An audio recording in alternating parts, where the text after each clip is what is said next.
Hey guys, welcome to Tutorial Guru. Today we'll be learning how to change ringtone on WhatsApp. And now let's dive right in. Now to change ringtone on WhatsApp, first open up your WhatsApp on your phone.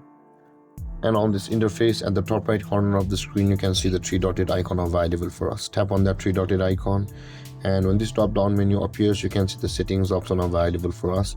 Tap on settings, and again over here you can see the notifications option available for us. Just below the chats, tap on notifications, and over here guys, scroll down and you can see the ringtone option available for us just below the calls. Tap on ringtone and you will be able to choose the ringtone. Over here you can see many of the ringtones available for us on WhatsApp. Choose any ringtone which you like, or if you want to use your own song or your own music which you have saved on your device, you can see the custom where it says the on this device.